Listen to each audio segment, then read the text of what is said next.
Grace's hands didn't shake as she walked through the glass doors of Bellissimo. Not anymore. 3 years had hardened her in ways she never imagined possible.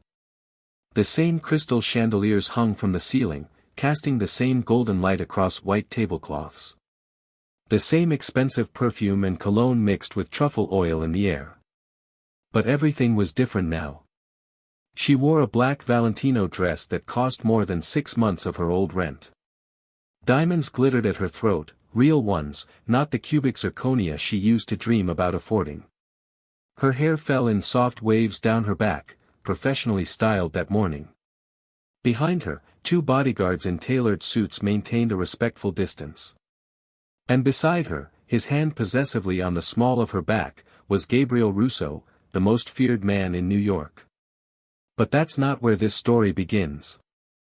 If you want to understand how a broke waitress living in a roach-infested studio became the wife of a mafia boss, how she went from being publicly humiliated and fired to walking back through those same doors dripping in diamonds and power, then you need to hear what happened 3 years ago. You need to know about the night her world collapsed. The night she learned that sometimes you have to lose everything to find out who you really are. Subscribe to the channel and leave a comment telling me where you're watching from. Every view helps bring more stories of transformation, revenge, and unexpected triumph. Let me take you back to where it all started. 3 years earlier, Grace Mitchell was drowning. Not literally, though some mornings when she woke up in her 4th floor walk-up with water stains spreading across the ceiling like malignant flowers, she wondered if drowning might be easier. She was 25 years old and juggling 2 jobs just to stay afloat. The morning shift at Joe's Diner in Brooklyn started at 5 a.m. Grease-stained uniforms, burnt coffee, and truck drivers who left dollar tips on $20 checks. Then she'd sprint to the subway, her feet already screaming, and arrive at Bellissimo by 4 p.m. for the evening shift. Bellissimo. The name meant beautiful in Italian, and it lived up to its promise. Old-world elegance, marble floors, chandeliers that cost more than most people's cars. Politicians ate there. Celebrities. The kind of money that didn't look at price tags. Grace didn't belong there, and everyone made sure she knew it. Mitchell, table 6 needs their wine 5 minutes ago. Marco, the head server, snapped his fingers in her face like she was a dog. He did that at least 10 times a shift. And for God's sake, fix your hair. You look like you crawled out of a dumpster. She'd woken up at 4:30 a.m. Worked 8 hours at the diner. Showered in a bathroom where the hot water only worked half the time. Taken 2 subway trains. And she still wasn't good enough. Sorry, she murmured, tucking a strand of blonde hair back into her bun so tightly it gave her a headache. Sorry doesn't serve wine, Marco shot back. Move. Grace moved. She always moved. Faster, quieter, smaller. She'd perfected the art of taking up as little space as possible. Of being invisible unless someone needed something. The evening rush hit at 7. Reservation after reservation, each table more demanding than the last. Her feet throbbed in the cheap shoes she'd bought at a discount store. Her lower back ached from carrying heavy trays. Her smile never slipped, even when a woman in a fur coat snapped her fingers and said, "You, girl, this wine is room temperature. Do you not understand that Chateau Margaux should be served at precisely 65 degrees? I apologize, ma'am. I'll get you a new bottle immediately. See that you do. And try not to look so exhausted. It's unappetizing." Grace wanted to scream that she'd been awake for 14 hours. That her bank account had $37 until payday. That she'd skipped lunch because she couldn't afford to buy food in Manhattan. That the exhausted look on her face was called poverty, and it was grinding her into dust. Instead, she smiled and said, "Of course, ma'am." She made it until 9:47 p.m. before everything fell apart. Table 12. A party of 8. Investment bankers celebrating a deal, getting progressively louder and drunker as the evening wore on. Grace had served them 4 bottles of wine, 3 appetizers, 8 entrees, and now they wanted dessert. The tiramisu, the panna cotta, the chocolate soufflé. Actually, bring us one of everything, the man at the head of the table said. He was in his 50s, red-faced, with the kind of confidence that came from never hearing the word no. Excellent choice, sir. Grace balanced her tray and turned toward the kitchen. That's when his hand grabbed her ass. Not a brush. Not an accident. A full, deliberate squeeze. Grace froze. Her entire body went rigid. Every cell screamed at her to spin around, to slap him, to make a scene. But she needed this job.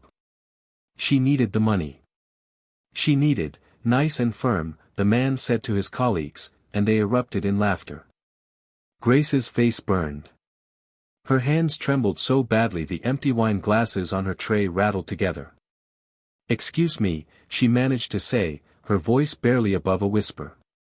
She made it 3 steps before she heard him say, $20 says I can get her number before we leave. Something inside Grace snapped. Not dramatically. Not loudly. Just a quiet, definitive break, like a rope that had been fraying for years finally giving way. She turned around. Sir, I need you to keep your hands to yourself. The table went silent. The man blinked at her, genuinely surprised that the furniture had spoken back. Excuse me. You grabbed me inappropriately. I'm asking you, respectfully, not to do it again. His face darkened. I don't know what you think happened, but, I know exactly what happened, Grace interrupted, her voice steady despite the adrenaline screaming through her veins. And I'm telling you it's not acceptable. Do you know who I am? There it was. The question that people with power always asked when they weren't getting their way. I don't care who you are, Grace said, and the words felt like jumping off a cliff. You don't get to touch me without consent. The man stood up. He was tall, intimidating when he wanted to be. I want to speak to your manager. Now. Grace's stomach dropped, but she kept her chin up. Of course, sir. Giovanni, the owner, appeared within 2 minutes. He was a small man with slick-back gray hair and the kind of smile that never reached his eyes. He listened to the investment banker explain how his server had been rude, insubordinate, and had made outrageous accusations. Giovanni never asked for Grace's side of the story. Miss Mitchell, he said, his voice cold. In my office. Now. Grace followed him through the kitchen, past the curious stares of other servers, into a cramped office that smelled like cigars and disappointment. You accused a customer of sexual harassment, Giovanni said flatly. Because he sexually harassed me. Do you have proof? I have my word. Your word against a man who spends $15,000 a month in my restaurant. Giovanni leaned back in his chair. Tell me, Miss Mitchell, which one of you do you think I should believe? The unfairness of it stole her breath. He grabbed me. I didn't do anything wrong. You embarrassed a valued client. You caused a scene. You failed to maintain the professional demeanor expected of Bellissimo staff. I was standing up for myself. You were being dramatic. Giovanni's smile was cruel. You pretty young girls, you're all the same. You think because you have nice legs and a sweet face, you can cry harassment every time a man looks at you twice. He didn't look. He grabbed, enough. Giovanni stood. Clean out your locker. You're fired. The words hit like a physical blow. What? Effective immediately. I'll pay you through today, but I want you out of this building in 10 minutes. Please, Grace heard herself say, hating the desperation in her voice. I need this job. I can't afford to lose this job. You should have thought about that before you made a scene. I didn't, Grace stopped. She saw it in his eyes. He didn't care. Nothing she said would matter. She was disposable. Replaceable. 20 other girls were probably waiting for her position. 10 minutes, Giovanni repeated. And don't expect a reference. Grace walked out of his office on legs that didn't feel like her own. The kitchen staff averted their eyes. Marco smirked. As she passed through the dining room one final time, still wearing her uniform, the investment banker caught her eye and smiled. He'd won. Men like him always won. Grace made it to the street before the tears came. Not delicate, pretty crying, ugly, gasping sobs that doubled her over on the sidewalk while well-dressed people stepped around her like she was trash. She'd stood up for herself, and it had cost her everything. That night, in her apartment with its leaking ceiling and broken radiator, Grace made a decision. She was done being invisible. Done being small. Done letting people with power crush her because they could. She didn't know how yet. She didn't have a plan. She just knew that something had to change, or she was going to disappear completely. What Grace didn't know was that change was coming faster than she imagined. That in less than a week, a crying child in a restaurant would alter the entire trajectory of her life. That the man she'd meet would be both the most dangerous and most protective force she'd ever encountered. But that comes later. First, she had to survive rock bottom. The week after getting fired was the hardest of Grace's life. She filed for unemployment, which would take weeks to process and wouldn't cover half her expenses anyway. She picked up extra shifts at the diner, but her manager there, a tired woman named Linda who smoked like a chimney, could only give her so many hours. Grace applied to 14 other restaurants. None called back. "You got fired from Bellissimo," one hiring manager told her bluntly. "Giovanni's blacklisted you. Nobody in Manhattan is going to touch you." Her rent was due in 8 days. She had $143 in her bank account. She needed $450 by the first of the month or she'd be evicted. Grace started selling her belongings. The laptop she'd saved for 2 years to buy. Her grandmother's earrings. The winter coat that had cost 3 paychecks but kept her warm through brutal February winds. She sold everything that wasn't absolutely essential and watched her life reduce to what could fit in 2 suitcases. It still wasn't enough. On day 5 of unemployment, Grace sat on her apartment floor and calculated how long she could survive if she stopped eating. If she gave up her phone. If she started walking instead of taking the subway. The math was brutal and clear, she was going to lose. That's when Christina, her roommate, came home with news. "Bellissimo is hiring again," Christina said carefully. She worked at a boutique nearby and heard all the restaurant gossip. "They need a server for tomorrow night. Some big event." Grace looked up from her calculations. "They fired me. Why would they hire me back? They're desperate. 3 servers called out sick, and they have some VIP situation happening. Giovanni's in a panic. He hates me. He needs you." Christina sat down beside her. "Grace, I know it's humiliating. But you need the money. Swallow your pride for one night. Take the shift. Make enough to cover rent. Then keep looking for something better." Everything in Grace rebelled against the idea. Walking back into that restaurant, facing Marco's smirk, pretending nothing had happened, it felt like betraying herself. But Christina was right. She needed the money. So Grace called Giovanni. "I heard you're short-staffed tomorrow," she said, keeping her voice neutral. "I'm available if you need help." There was a long pause. Then, "Be here at 5. Don't be late." "And Mitchell?" "Not a word about what happened. You're a professional. Act like one." He hung up before she could respond. Grace arrived at Bellissimo at 4:45 p.m. the next day. She'd borrowed a better uniform from Christina. Fixed her hair until it was perfect. Put on makeup to hide the shadows under her eyes from not sleeping. She looked the part of a professional server. Inside, She felt like she was walking into a firing squad. Marco saw her first. His smirk was immediate.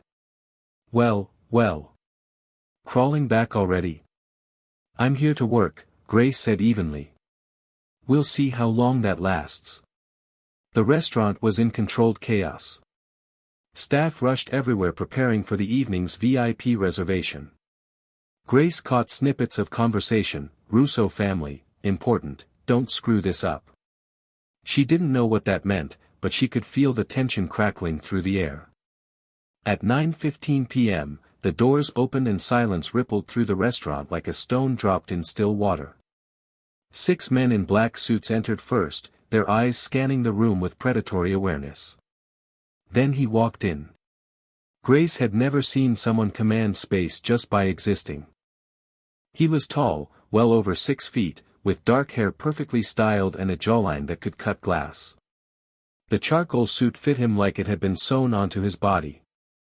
But it was his eyes that made her pulse skip, amber like whiskey, beautiful and dangerous. A small boy clung to his neck, face buried in the man's shoulder. Dio mio, she heard Marco whisper beside her. That's Gabriel Russo.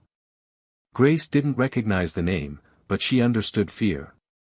Every server had pressed themselves against the walls. Even Giovanni had appeared from the kitchen, wringing his hands nervously. Who is he? Grace whispered. Marco stared at her like she'd grown a second head. The most dangerous man in New York. Just stay away from that table. Do not approach. Do not make eye contact. Understand? But Grace was already watching the child.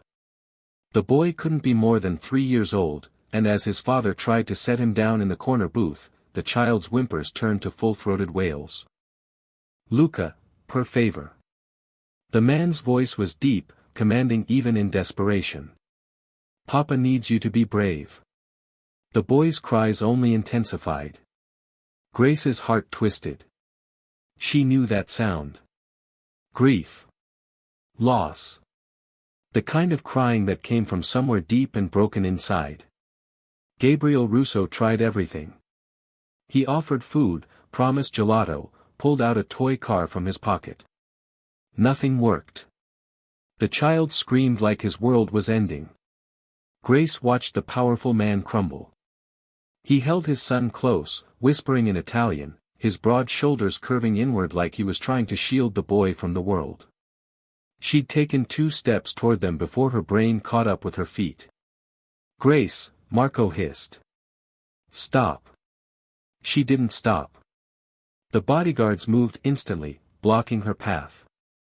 One put a hand on her shoulder, not rough, but firm. Miss, step back. I just want to help, Grace said quietly, her eyes on the crying child. Gabriel Russo's voice cut through the noise. Let her through. The bodyguards parted like the Red Sea. Grace approached the table slowly, her heart hammering. Up close, Gabriel Russo was even more overwhelming.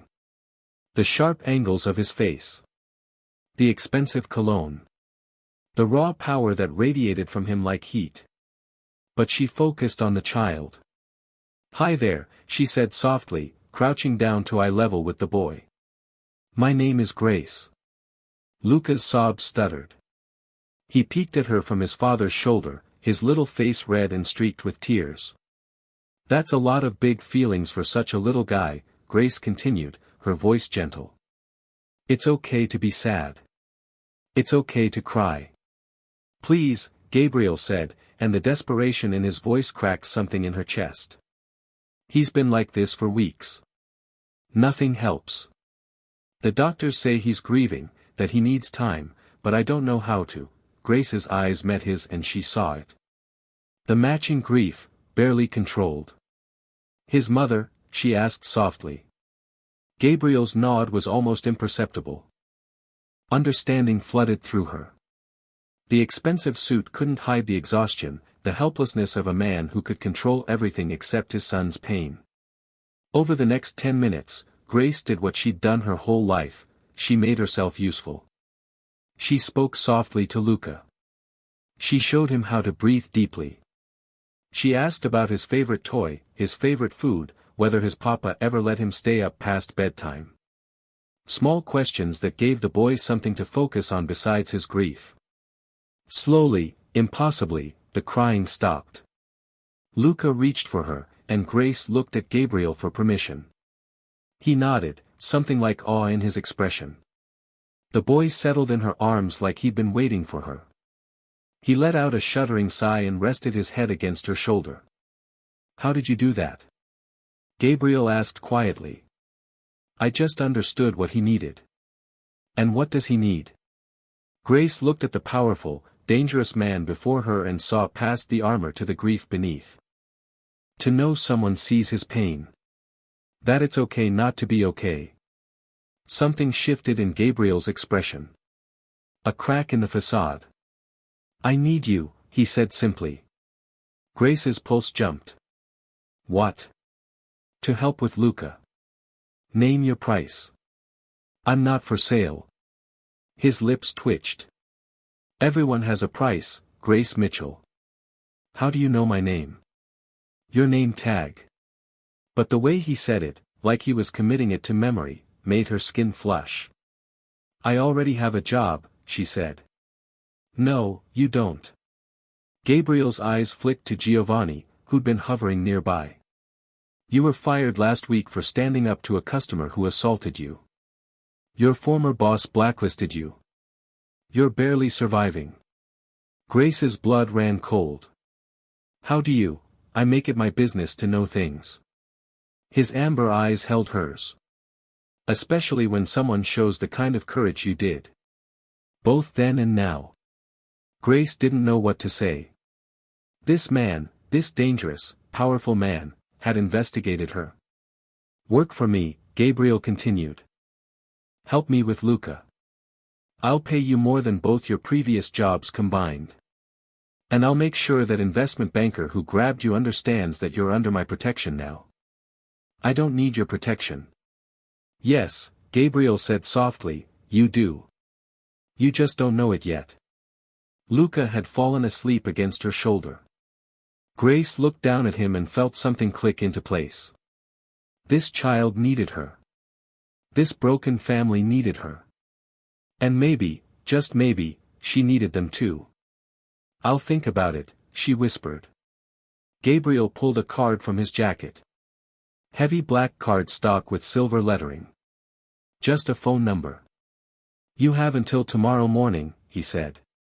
Their fingers brushed as she took the card, and electricity shot up her arm. "Don't make me wait too long, Bella." The Italian endearment rolled off his tongue like silk. "I'm not a patient man." Grace stood there, holding a sleeping child who wasn't hers, staring at a man who terrified and fascinated her in equal measure. Behind her, she heard Giovanni's sharp intake of breath. Saw Marco's jaw hanging open. She'd just been offered a job by the most dangerous man in New York. And God help her, she was going to say yes. Not because she needed the money, though she did. Not because she wanted revenge against Giovanni and Marco, though watching their faces was satisfying. She was going to say yes because for the first time in her life, someone had seen her. Really seen her. Not as invisible waitstaff. Not as disposable. But as someone valuable. Someone worth protecting. Gabriel Russo looked at her like she mattered. And that was more intoxicating than any amount of money could ever be. The next morning, Grace called the number at 5 a.m. Gabriel answered on the first ring. "I knew you'd call. Can't sleep either. Haven't slept properly in 8 months." His voice was rough with exhaustion. Not since Luca's mother died. The vulnerability in that admission stole her breath. "I have conditions," Grace said. "I'm listening." She laid out her terms: 3 days a week with Luca, keeping some independence, the right to walk away if it didn't work. She expected him to argue, to demand complete control. Instead, he agreed to everything. "One addition," he said. "If you leave, you tell me why. I can't fix what I don't understand." The raw honesty in those words decided it. This wasn't just about money or a job. This was about three broken people trying to figure out how to heal. Okay, Grace said. When do I start? My driver will pick you up in 4 hours. That's how Grace Mitchell stopped being a waitress and became something she'd never imagined, part of a family again. 3 years later, as Grace walked through the doors of Bellissimo on Gabriel's arm, she saw Giovanni's face go pale. She saw Marco's eyes widen in recognition, then terror. She saw every server who'd watched her get humiliated and done nothing freeze as they recognized her. Gabriel's hand tightened on her waist. Are you sure you want to do this, Bella? Grace looked at her husband, her protector, her partner, her home, and smiled. Absolutely. They crossed to Giovanni's table. The owner stood on shaking legs. Mr. Russo, he stammered. This is an honor. Your usual table is, we're not staying, Gabriel said coldly. My wife wanted to stop by. She used to work here. Do you remember Grace Mitchell? Giovanni's eyes darted to Grace, and she saw the moment he understood. The waitress he'd fired. The girl he'd called dramatic. Standing here in diamonds and designer clothes, married to the most powerful man in New York. I didn't realize. 3 years ago, one of your customers sexually assaulted my wife, Gabriel continued, his voice deadly quiet. She stood up for herself. And you fired her. Publicly humiliated her. Blacklisted her so she couldn't find work. Sir, I didn't know she wasn't mine then. But she is now. Gabriel's smile was sharp. And I take very good care of what's mine. Giovanni was sweating. Mr. Russo, please, I made a mistake. I didn't understand. You understood perfectly, Grace interrupted, finding her voice. You understood that I was powerless. That you could throw me away without consequences. That men like that customer mattered more than women like me. I'm sorry, Giovanni whispered. You're not sorry you did it, Grace said. You're sorry I'm not powerless anymore. She turned to Gabriel. I'm ready to go. They walked out together, leaving Giovanni in ruins behind them. Grace knew that by tomorrow, every restaurant owner in Manhattan would know that the woman Gabriel Russo loved had once been thrown away by Bellissimo. Giovanni would never recover from that shame. Outside, Gabriel pulled her close. Feel better? Surprisingly, yes. Grace laughed. Is that terrible? It's human. He kissed her temple. You're allowed to want justice, Bella. You're allowed to watch people face consequences. At home, Luca, now 6 years old and thriving, threw himself at Grace the moment they walked through the door. Mama. Did you see Papa's old restaurant? I did, baby. Was it as pretty as you remember? Grace looked around their home. At the life they'd built. At the family they'd become. At the little girl, Isabella, toddling toward them with a bright smile. At the third child growing in her belly. No, she said honestly. Nothing is as pretty as what we have here. That night, after the children were asleep, Gabriel found Grace on their balcony overlooking the city. Regrets? He asked, wrapping his arms around her from behind. About what? All of it. Walking toward that table 3 years ago. Saying yes to this life. Marrying a man like me. Grace turned in his arms, cupping his face in her hands. I regret nothing. You saved me, Gabriel. No, Bella. You saved yourself. You just let me stand beside you while you did it. Maybe that was true. Maybe Grace had always had the strength inside her. Maybe all she'd needed was someone to see it. Or maybe, and this felt more accurate, they'd saved each other. A powerful man brought to his knees by grief. A broken woman invisible to the world. Both of them finding exactly what they needed in the other. I love you, Grace whispered. I love you more, Gabriel replied. My brave, stubborn, perfect wife. And standing there in the darkness with the city glittering below them, Grace thought about the girl she'd been 3 years ago. Crying on a sidewalk. Believing she was worthless because powerful people had told her so. If she could go back and tell that girl anything, it would be this: your value isn't determined by people who can't see it. Your worth doesn't decrease because someone treats you as disposable. You are not defined by your worst moments or your lowest points. You are defined by what you do next. Grace had chosen to keep going. To say yes when opportunity knocked, even though it terrified her. To take a chance on danger and hope and love. And it had given her everything. Sometimes the best revenge isn't destruction. It's living so well that the people who hurt you become irrelevant. It's building something so beautiful that their cruelty becomes a footnote in your story instead of the whole narrative. Grace Mitchell had been fired, humiliated, told she didn't matter. Grace Russo was loved, protected, valued beyond measure. Same woman. Different ending. And that made all the difference.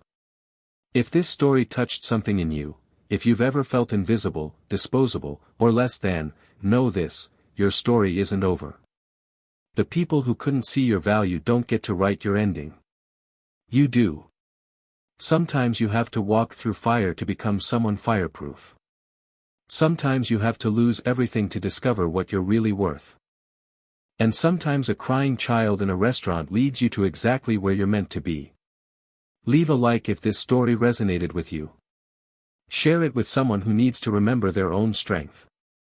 And remember, you are not the worst thing that ever happened to you. You are what you choose to become next. New stories coming soon. Until next time.